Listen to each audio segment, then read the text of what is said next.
안녕하세요. 김세라 변호사입니다. 채권 양도라는 게 있어요, 여러분. 이게 뭐냐면 채권이 옮겨지는 거예요. 채권의 귀속 주체가 옮겨지는 거예요. 예를 들면 A가 X에게 500만 원에 대한 대여금 채권이 있었는데 이거를 A가 그냥 C한테 넘기는 거예요. 네가 이 채권 행사해라. 네가 X한테 가서 돈 받아라.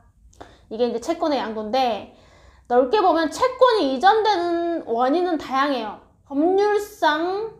법률의 근거에 의해서 채권이 이전될 수도 있고, 법원의 명령, 그러니까 재판에 의해서 채권이 이전될 수도 있고, 당사자들 사이의 계약에 의해서 채권이 이전될 수도 있죠. 그런데 이런 모든 형태의 채권의 이전 중에서 당사자들의 계약에 의한 채권의 이전을 우리가 민법에서 채권 양도라고 설명을 하는 거예요. 또한 이 채권이라는 거는 지명채권, 지시채권, 무기명채권, 증권적 채권 뭐 이렇게 여러 가지 종류가 있는데 오늘 이제 제가 설명할 것은 지명채권이에요. 지명채권이 뭐냐면은 채권자가 확실히 특정돼서 정해진 거를 지명채권이라고 합니다. 자, 우리 민법에서는 채권 양도, 그러니까 당사자 여기서 당사자 누구냐면 채권 양도 계약의 당사자니까 양도인과 양수인이에요. 이 두 사람 사이의 계약에 의해서 채권은 양도가 돼요. 채권을 이전을 해요. 그런데 지금 거기에 채무자나 제3자가 관여를 하지 않죠. 그러니까 채무자 입장에서는 나 이거 A한테 돈 갚으면 되는 건데? 근데 자기도 모르는 사이에 자기가 관여할 수 없는 계약으로 A가 C한테 채권을 넘겨버린 거예요. 그러면 채무자 입장에서는 채권자가 누군지 알 수가 없죠. 그래서 뭣도 모르고 A 통장에 돈을 계좌를 이체를 했어. 돈을 갚으려고. 그랬더니 얘한테 바로 전화 온 거예요.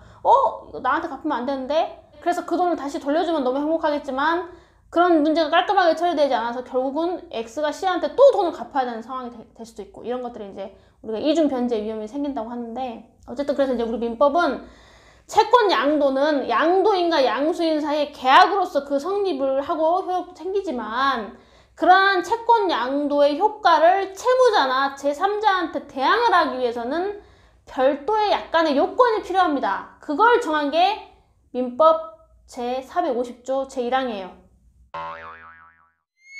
민법 제450조 제1항에서는 지명채권의 양도는 채무자에게 통지하거나 채무자의 승낙을 얻지 아니하면 채무자 기타 제3자에 대하여 대항하지 못한다 이렇게 쓰고 있어요.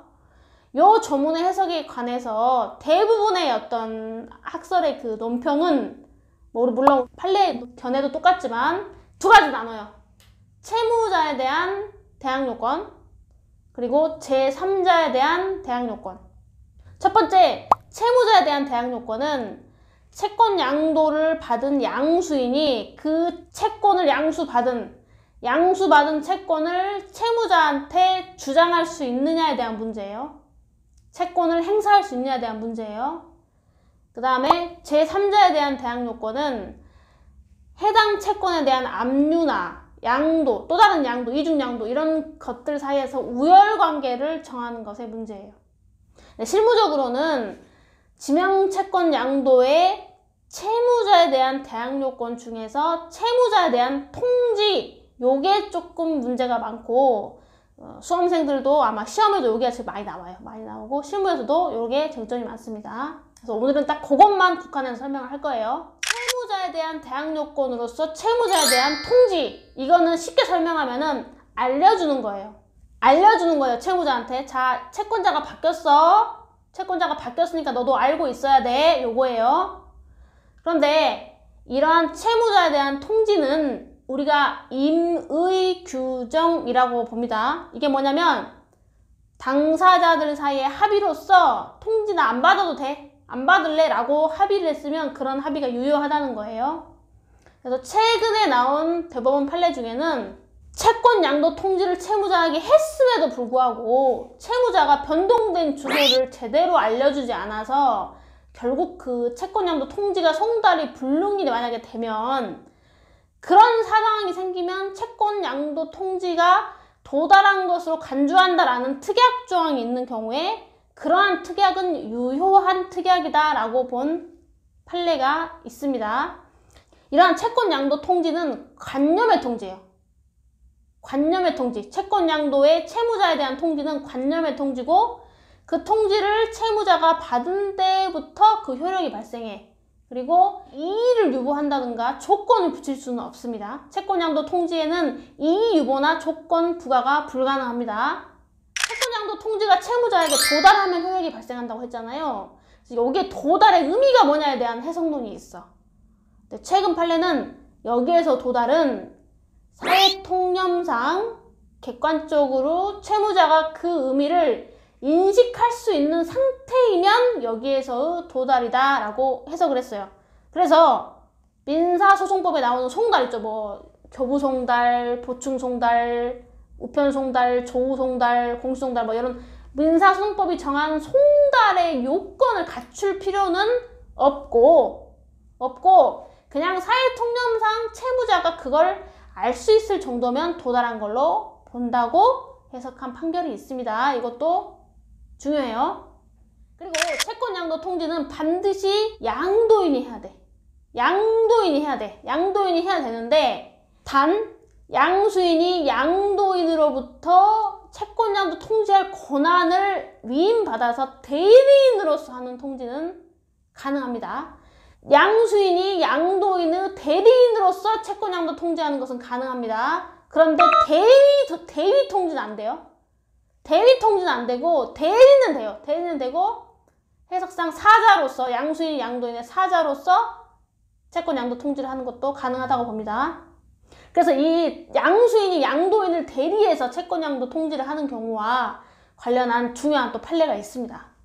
여러분 대리 행위를 하려면 현명을 해야 돼요. 현명.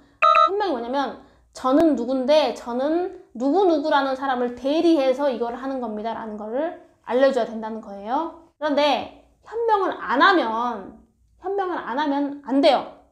현명을 안 하면 그 대리행위의 효과가 본인한테 발생하지 않는다고 보거든요. 이제 이게 민법 115조에 나오는 내용인데 민법 115조 법문에는 그렇게 나오고 단서에는 이렇게 나와요. 현명을 하지 않았어도 대리인으로서 행동한 것을 알았거나 알 수 있었다면은 그거는 본인한테 효력이 있다. 이런 예외 조항이 있거든요. 그래서 어떤 사례가 있었냐면 채권 양도 통지를 양수인이 양도인을 대리해서 채권 양도 통지를 했는데 거기에 현명을 하지 않았어요. 현명을 하지 않았어.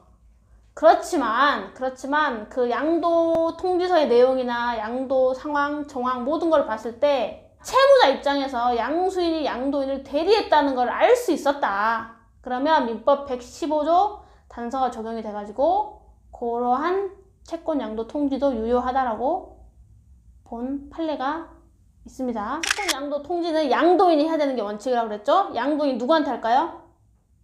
채무자한테 하는 거예요. 채무자한테 하는 거예요. 보통은 채권 양도 통지서라는 서류를 작성해서 내용 증명으로 보내게 됩니다.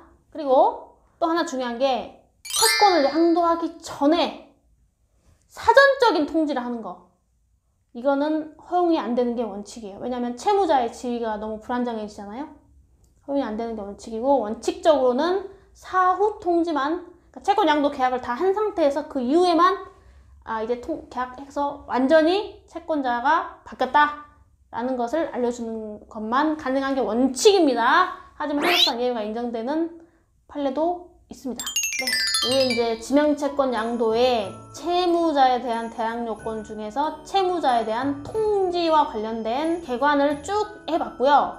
오늘 영상에 이제 자막에 나가는 판례들이 있을 거예요. 그런 거는 되게 중요한 판례들이에요. 그래서 공부하시는 수험생 여러분들은 반드시 판례 전문을 출력을 해가지고 꼼꼼히 보시고 혹시 그 판례 1심, 2심, 하급심 사건이 검색이 되면 그것까지 꼭 같이 확인을 해서 사실관계를 보세요. 저 옛날 이제 사법연수원 다니고 시험 공부하고 그럴 때는 사법연수원 시험이 엄청 어렵거든요. 하루 종일 시험 보고 이래요. 몇백 페이지 기록에 대해서 하루 종일 밥도 못 먹고 밥 시간 따로 안 주거든요. 시험 보면은 그 시험 공부를 하기 위해서 사법연수원에 다닐 때 3년치 판례 공부를 이렇게 갖다 놓고 그 판례의 사실관계를 다 이렇게 메모지에 그림을 다 그렸었어요. 그걸 이제 교수님들이 그렇게 가르치는 게 아니라 제가 이제 공부를 그렇게 해서 시험을 보는데 그 주요 판례들은 다 완전히 그림을 그려서 이 사실관계까지 완전히 알아야 되거든요.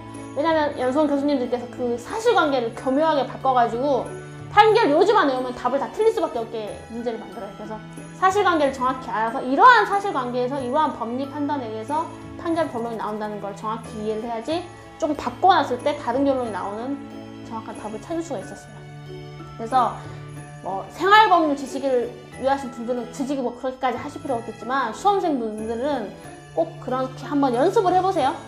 단답식 공부를 하시는 분들이라도 그렇게 공부를 했을 때 더 훨씬 이해의 폭이 넓어지는 느낌을 많이 받으실 수 있을 거예요. 물론 하루 이틀 그렇게 했다고 갑자기 실력이 늘진 않겠죠. 꾸준한 노력이 필요한 것 같습니다.